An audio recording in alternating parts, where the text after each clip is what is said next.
1 Tessalonicenses capítulo 5, do verso 12 em diante, nós vamos ler aqui essa passagem. Eu preciso só de uma frasezinha daqui para começarmos o nosso tema de hoje pela manhã. Diz a palavra do Senhor assim, 1 Tessalonicenses 5, verso 12: Irmãos, pedimos que vocês tenham em grande apreço os que trabalham entre vocês, os presidem no Senhor e os admoestam. Tenham essas pessoas máxima consideração, com amor, por causa do trabalho que realizam. Vivam em paz uns com os outros. Também exortamos vocês, irmãos, a que admoestem os que vivem de forma desordenada. Consolem os desanimados, amparem os fracos e sejam pacientes com todos. Tenham cuidado para que ninguém retribua aos outros mal por mal. Pelo contrário, procurem sempre o bem uns dos outros e o bem de todos. Estejam sempre alegres. Orem sem cessar. Em tudo, deem graças, porque esta é a vontade de Deus para vocês em Cristo Jesus. Não apaguem o espírito, não desprezem as profecias. Examinem todas as coisas, retenham o que é bom, abstenham-se de toda forma de mal. O mesmo Deus da paz os santifique em tudo, e que o espírito, a alma e o corpo de vocês sejam conservados íntegros e irrepreensíveis na vinda do Senhor Jesus Cristo. Fiel é aquele que os chama, o qual também o fará. Deus e Pai soberano, lemos a Tua palavra e eu peço a Deus que o Senhor abençoe multiplicadamente, Deus, as revelações aqui.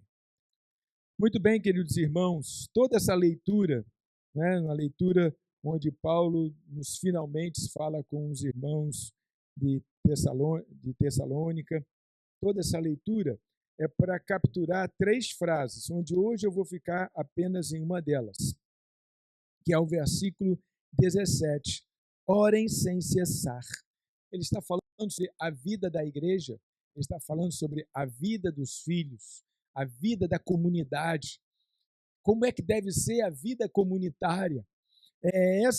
O contexto aqui do que Paulo está trazendo para os irmãos de Tessalônica. E quando a gente chega aqui, quando ele fala em orem sem cessar, muito provavelmente, irmãos, o nosso contexto de motivos de oração difere um pouco, da expectativa de Deus.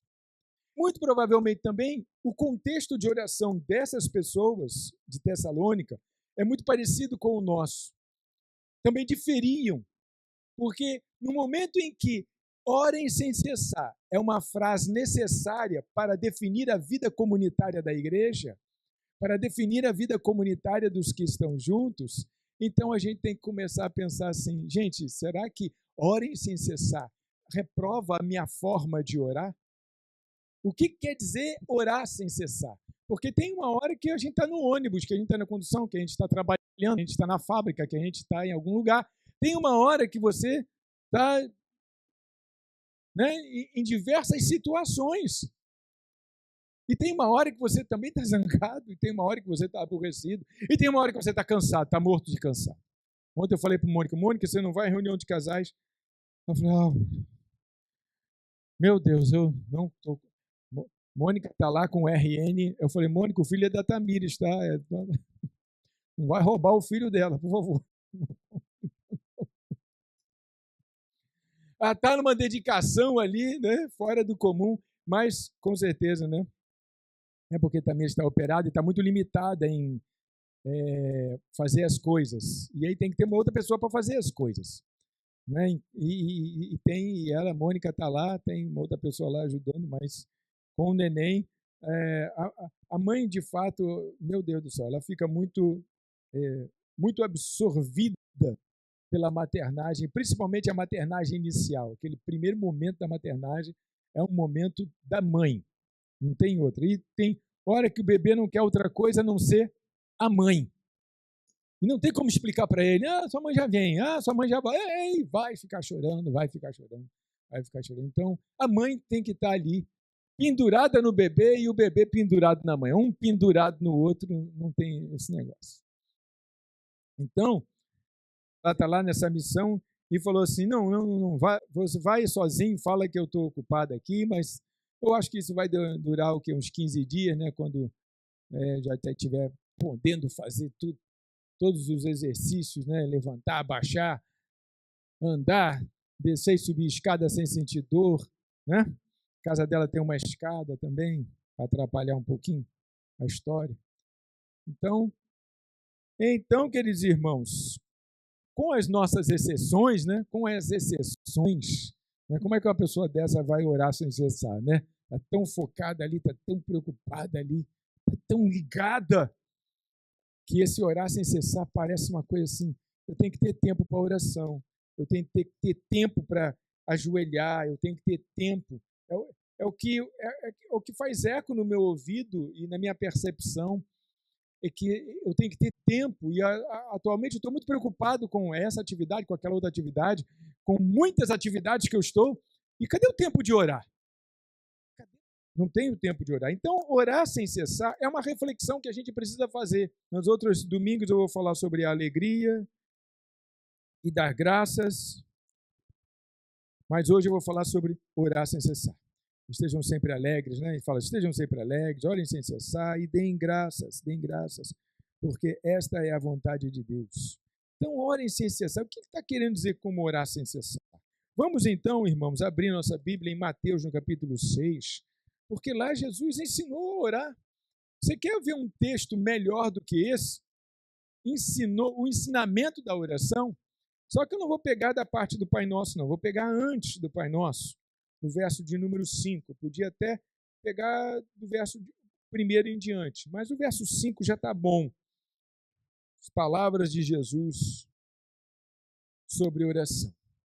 Aqui está, não é uma fórmula, mas é a vontade de Deus com respeito às orações. Verso 5 em diante, e quando orarem, não sejam como os hipócritas que gostam de orar em pé nas sinagogas e nos cantos das praças para serem vistos pelos outros. Gente, parece-me que esse seria o problema mais grave daquelas pessoas. Parece-me que esse era o problema que mais estava na cara de todos. A hipocrisia. A oração que precisava ser vista. A oração que precisava ser reconhecida por terceiros. Ele não faz uma introdução assim e entra leve no tema. Ele entra de cara no tema. E quando orarem, não sejam como os hipócritas, que gostam de orar em pé nas sinagogas e nos cantos das praças para serem vistos pelos outros. A sinagoga não é um equivalente da igreja hoje. A sinagoga era um lugar de diversas atividades. Era multiuso a sinagoga. A sinagoga, se alguém precisasse ser julgado, seria julgado na sinagoga. Se uma pendenga jurídica existisse lá entre irmãos, seria julgado na sinagoga. Se um outro tipo de problema acontecesse na sociedade, ele iria para a sinagoga ser resolvido. Porque lá era um lugar de reunião. É um lugar de reunião onde também se faziam as orações e também se faziam as leituras, que fazia parte daquela cultura do aprendizado dos profetas. Porque um judeu ele tinha que conhecer os profetas, ele tinha que conhecer as escrituras. E isso num contexto em que a maioria conhecia de cor as principais passagens. Isto era feito na sinagoga. Então, quando se fala em sinagoga, não é um análogo à igreja de hoje. Muito embora a gente tenha essa tentação, porque aqui não é lugar de resolver todos os problemas sociais de um grupo. Aqui não é lugar disso. Aqui é lugar de adoração do Senhor. Aqui é lugar de orações. aqui é o lugar de exaltação do nome do Senhor, de destaque, de fazer a obra de Deus. Então, é diferente. Então, eles estão chegando aqui dizendo, olha, a sinagoga para este povo, não é? Onde você tinha uma audiência de todos os interesses, era um lugar público, então, onde muitas pessoas estavam lá, e aí alguns hipócritas queriam fazer suas orações dentro da sinagoga. Muito provavelmente em momentos nem que eram propícios fazer orações. E a intenção, que não sou eu que vê, mas só Deus vê a intenção de um coração, é que a intenção era que era para ser visto, para ficar bem na fita, ser visto como espiritual. Então, no primeiro start aqui de uma oração, que ele vai ensinar a orar, ele fala, a oração não é para você ser visto. A oração não é para você ficar em evidência. A oração é algo diferente disso. A oração é feita ao Pai. Em verdade, lhes digo que aqueles que eles, quer dizer, os hipócritas, já receberam a sua recompensa. Mas ao orar, entre no seu quarto e, fechada a porta, ore ao seu Pai, que está em secreto. E o Pai que vê em secreto lhe dará a recompensa. A oração é assim. Quem ora em público para ter recompensa, olha só que coisa interessante, já teve a recompensa. Qual é a recompensa? Os outros te viram orando. Pronto, acabou. Essa é a recompensa. Te viram orando e falam assim, poxa, como é que o irmão fulano é espiritual, tá? Gente boa, espiritual. Então, primeira coisa, a oração é para o Pai. E ela deve ser feita no seu quarto, em secreto, com o Pai. Não é para todo mundo ficar sabendo. Pastor, mas a gente não ora aqui na igreja também? Aqui não é o nosso quarto, aqui é a igreja. Gente, olha só.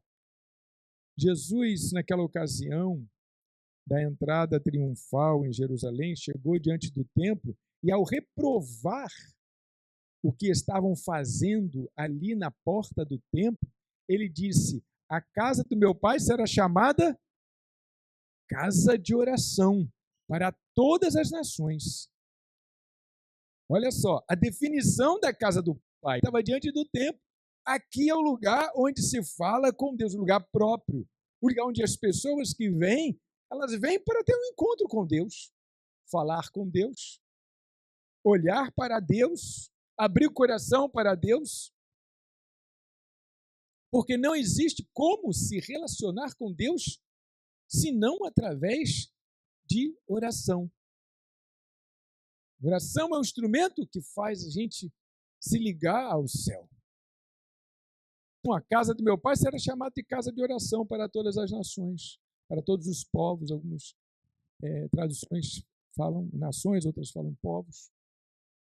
Então, o templo, a casa de Deus, é a casa de oração. É casa para fazer oração. Aqui é lugar de oração. Quem não estiver fazendo é que está sendo inadequado. Então, você chegar na casa de Deus para fazer uma oração, ou então orar em conjunto, porque é o que mais a gente faz, é a oração em conjunto, quando um concorda com o outro, ou em grupos de rodinha, de todos estão de mãos dadas, estamos fazendo alguma coisa que pertence a esse espaço, que pertence a esse lugar. Mas fica uma coisa muito estranha e até condenável nesse contexto. Você entra na condução, tal, me deu uma vontade de orar. Senhor Deus, abençoa essa condução nesse momento, Senhor. Abençoe o motorista que está nos conduzindo, Pai amado, agora. Abençoe. E a pessoa começa falando, audível ou não audível, mas perceptível.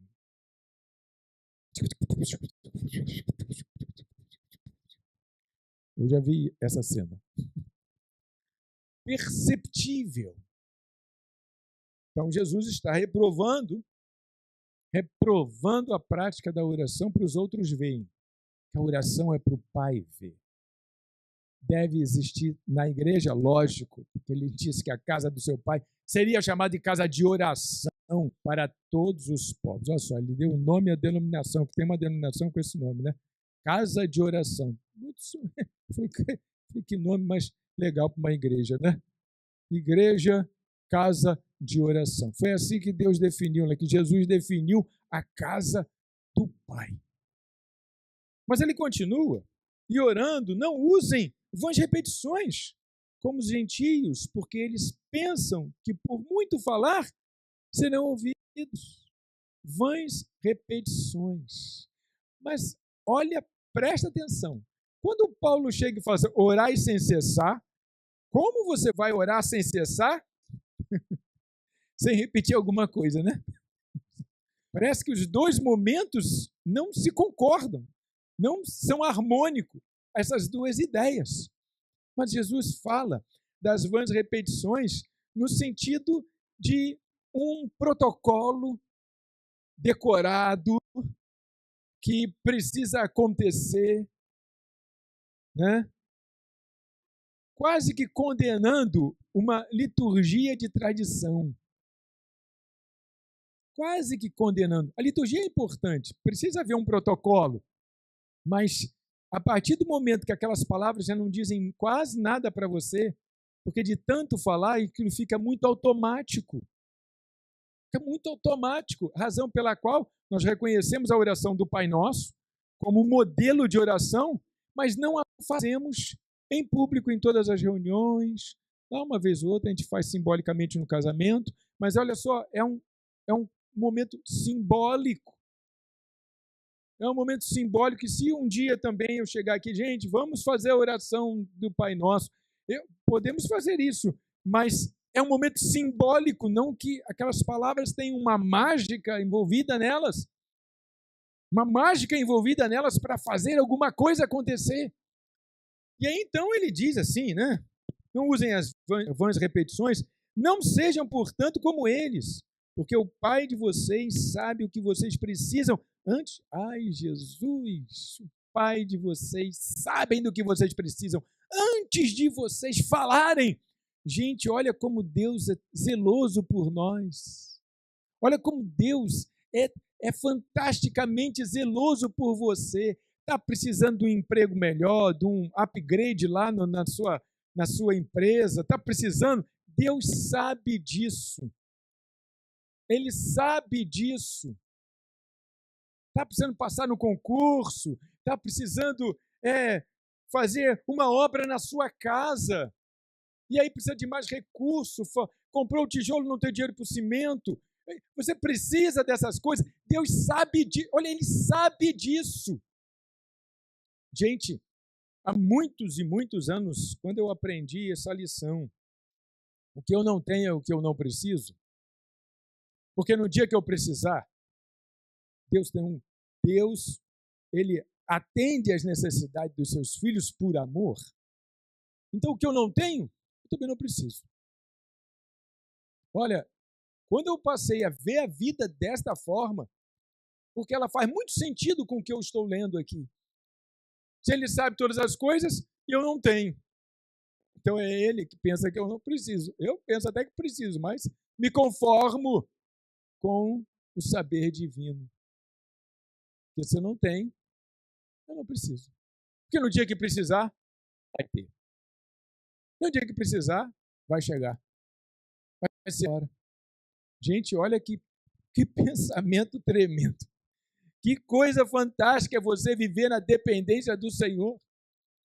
Jesus está falando, quando ele diz assim, que vocês não precisam, o Pai de vocês sabe todas as coisas, dependam dele. Ele já sabe. Inclusive, em Mateus capítulo 6 mesmo, no verso 33, essa ideia é reforçada. Eu vou ler do verso 32 em diante. Porque os gentios é que procuram todas essas coisas. O Pai de vocês, que está no céu, sabe que vocês precisam de todas elas. Mas busquem em primeiro lugar o reino de Deus e a sua justiça, e todas estas coisas lhes serão acrescentadas. Está falando aqui anteriormente sobre as preocupações da vida, o que eu vou comer, o que eu vou vestir. E aí Jesus diz, isso é coisa de gentio, isso é coisa de quem está fora do grupo. Não, nós sabemos que o nosso Pai cuida de nós e Ele traz tudo o que eu preciso. Você precisa apenas buscar a Deus em primeiro lugar na sua vida, o seu reino e a sua justiça. É o que eu preciso fazer. Buscar o reino de Deus e a sua justiça. Porque aí vai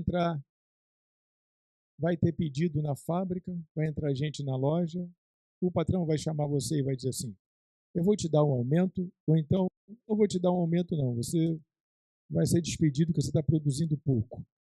E aí você não entende nada. Meu Deus, fui dispensado. Mas aí, um mês depois, você arruma um emprego bem melhor do que aquele que você perdeu. E aí você pensa assim, cara, era de Deus quando ele disse aquele negócio. Eu tinha que estar desempregado para poder chegar até aqui. Senão não chegava. E agora eu estou numa situação melhor. Porque quem busca a Deus em primeiro lugar, todas as coisas que você precisa, Deus lhe dá. Tudo aquilo é acrescentado na sua vida. Você crê nisso? Meu Deus, creia nisso, porque isso vai fazer toda a diferença na sua vida. Faz na minha vida. Depois da psicologia, eu virei um trabalhador também autônomo e sujeito aos altos e baixos do mercado, sujeitos aos altos e baixos da procura, da necessidade. Isso foi tão importante para a minha vida que lá atrás, quando a gente fazia a reunião de oração segunda-feira, e eu atendia segunda-feira, e atendia até pertinho da hora do culto e saía de lá correndo para vir para cá. Mas eu confesso aos irmãos que tinha dia que eu saía de lá, nunca deixei de vir, mas na vontade mesmo do meu coração, falei, queria ir para casa, mas eu sou pastor da igreja, eu sou o único que não pode faltar lá. Todo mundo pode faltar, eu não. Porque o pastor da igreja não pode faltar.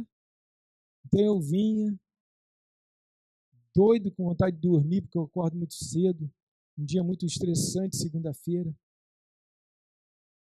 Isso vai voltar, inclusive, que a gente vai voltar a fazer a reunião de segunda-feira, mas lá no consultório eu não vou atender mais a galera na segunda. Mas, bom, sabe por quê? Porque eu olhava assim, por que o irmão fulano não veio? Por que o irmão Beltrano não veio?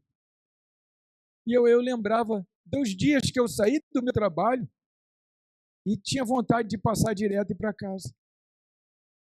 Mas não podia por força das circunstâncias em que eu estava envolvido. Não podia fazer. É por isso que ele não veio, porque ele está morto e cansado, coitado do irmão. É por isso que ele não veio. Porque hoje foi um dia estressante para ele. Eu passei a olhar até o atraso do irmão com mais benevolência, porque depende do trânsito, sai com a hora muito apertada, com a hora muito apertadinha. Você aí julgando o irmão, irmãos, na obra do Senhor tem que se fazer com cuidado, tem que chegar na hora, tal, papapá. Pelo menos durante a semana, né? Que a pessoa não depende só dela, depende do trânsito, depende se acontece alguma coisa, depende de tantas outras coisas.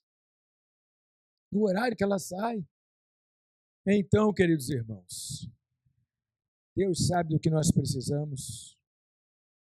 Se é um novo trabalho, um novo emprego, uma nova firma, uma nova indústria, ou se é um aumento naquela própria trabalho.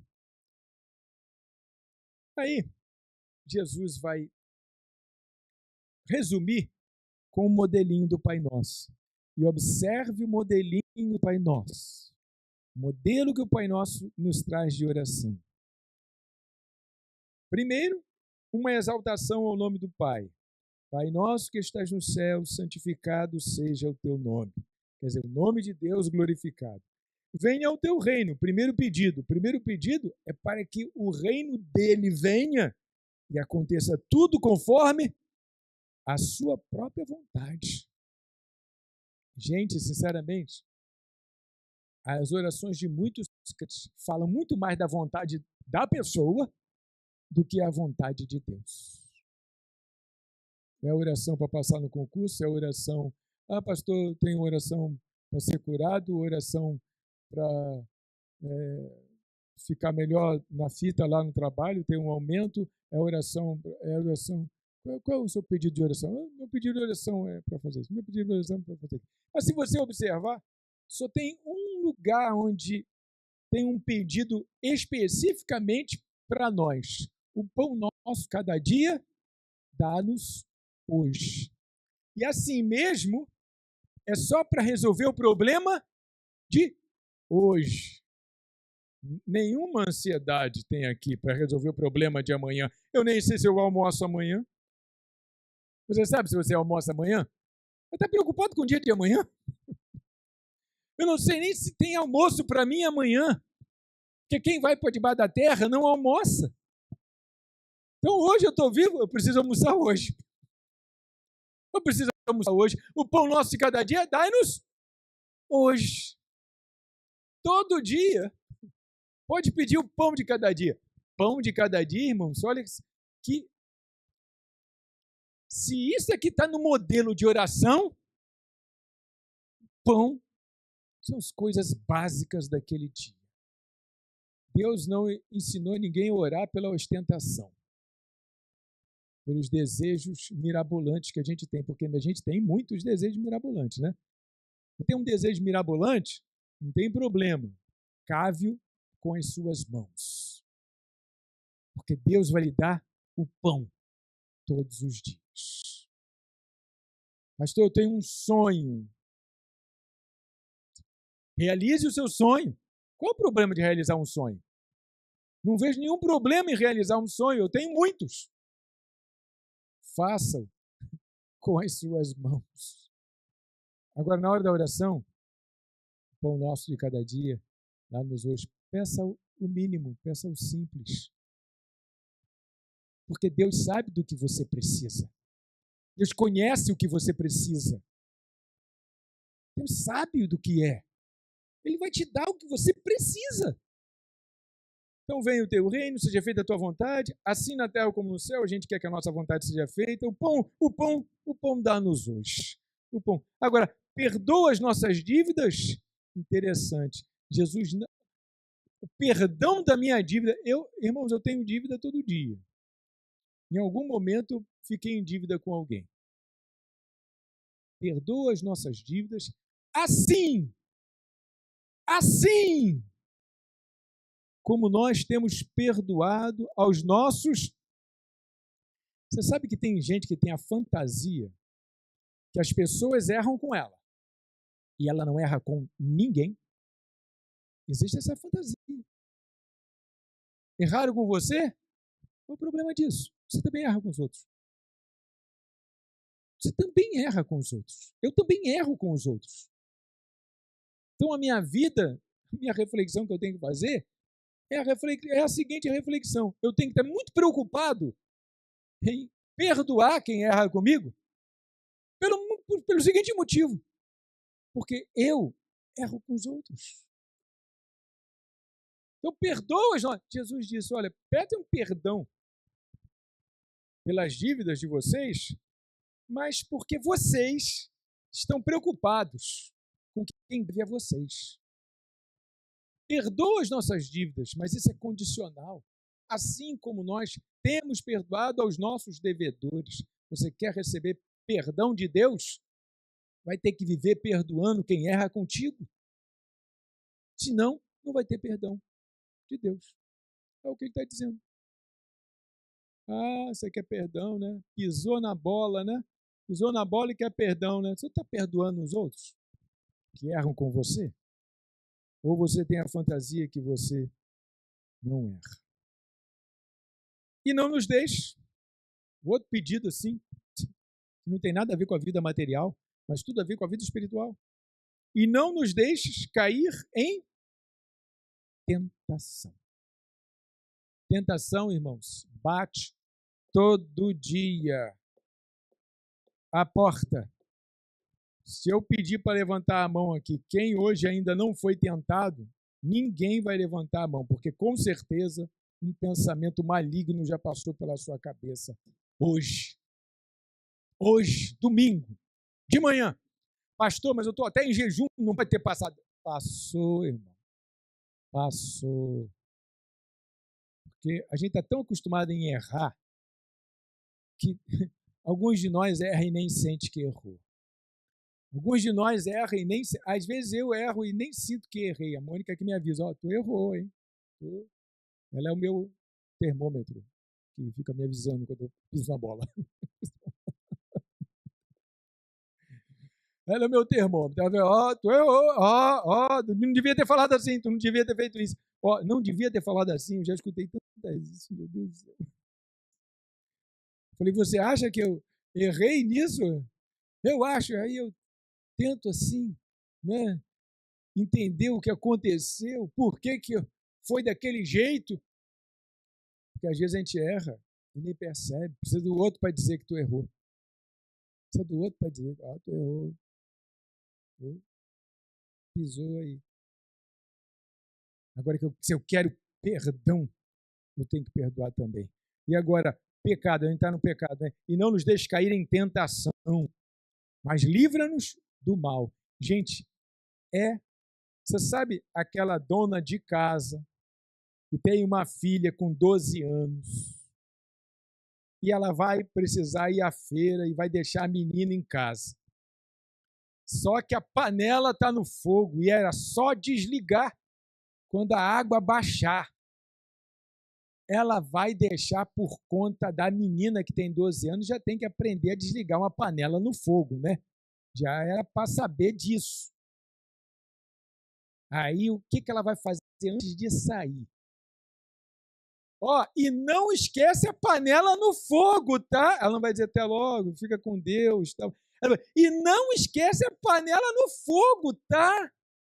Mas é a última palavra, a última frase que ela vai dizer vai ser essa. Por quê? Porque naquele momento, naquele contexto, isso era o mais importante. Porque senão ela volta da rua, vai ter que fazer de novo porque queimou. É o mais importante. Olha só, a saída da oração, a última coisa, eu considero assim, mais importante. E tecnicamente, é o mais importante. O que você fala por último é o mais importante. É o que tem que ficar, é o que você quer que fique.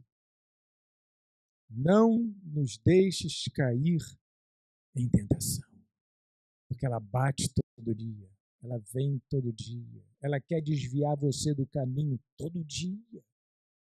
Não existe dia que você está forte, todo dia, independente. A tentação bate.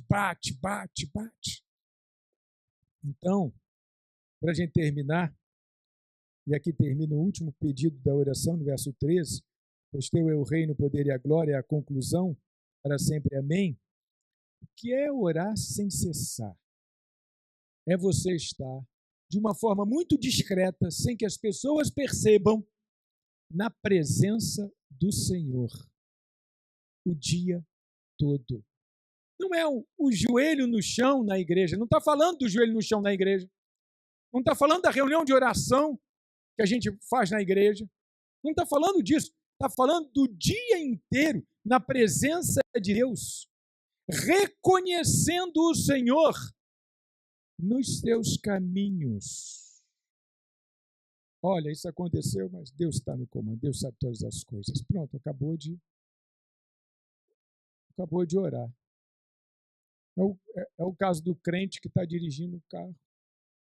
Erra o caminho, aí tem que dar uma volta lá embaixo, não sei aonde.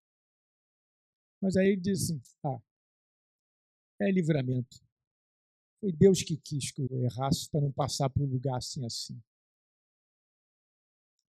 Acabou de reconhecer Deus nos seus caminhos.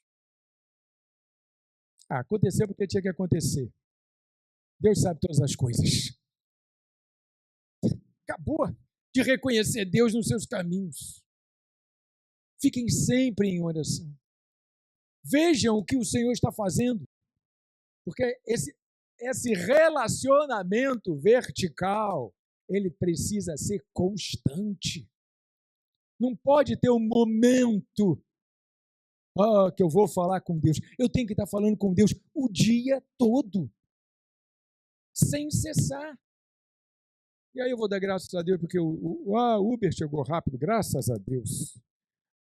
Chegamos logo em casa. Todos bem, graças a Deus. O Senhor é maravilhoso.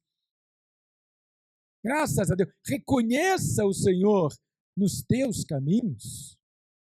Veja o Senhor nos teus caminhos.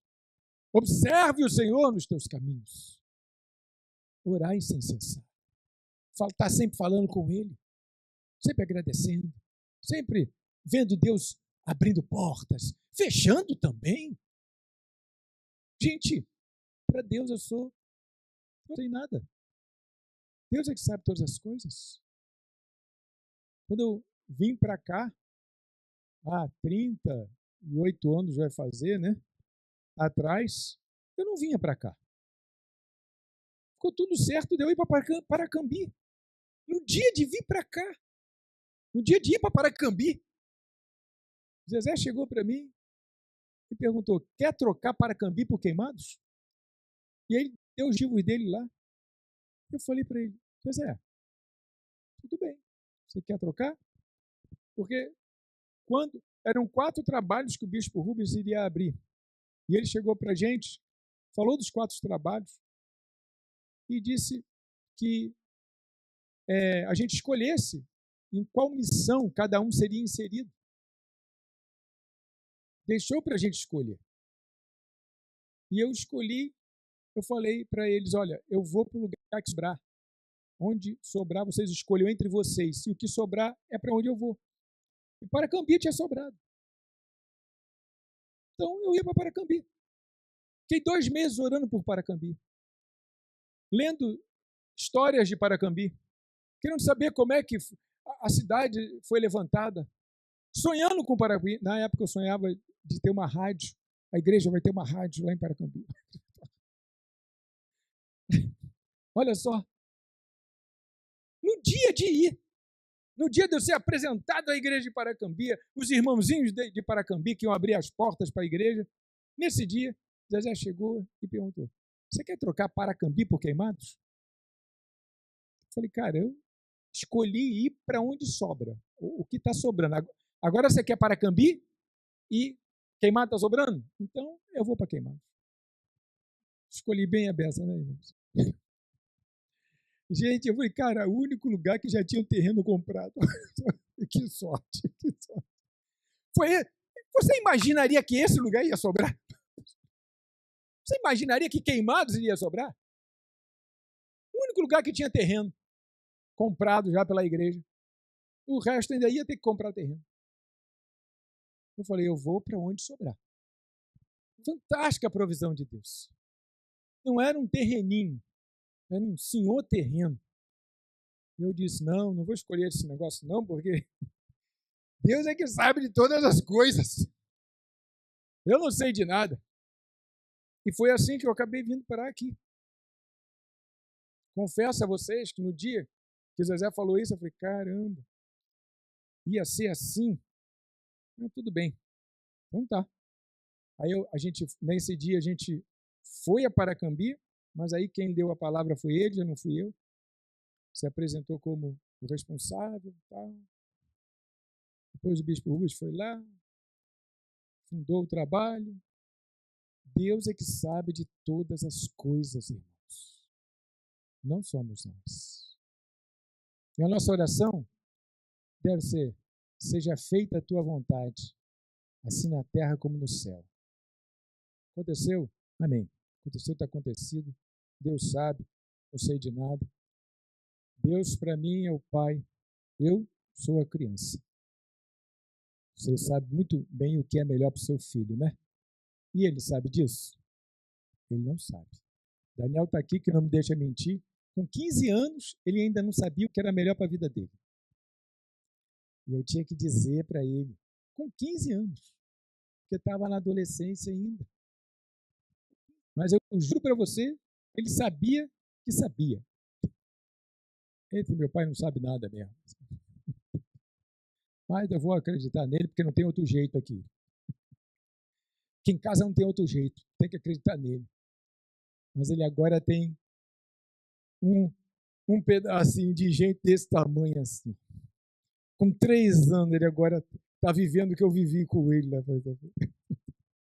Ele está vivendo o que eu vivi com ele lá. E eu olho assim, eu falei, é verdade, o Senhor é maravilhoso. Vai ensinar você agora a ser pai.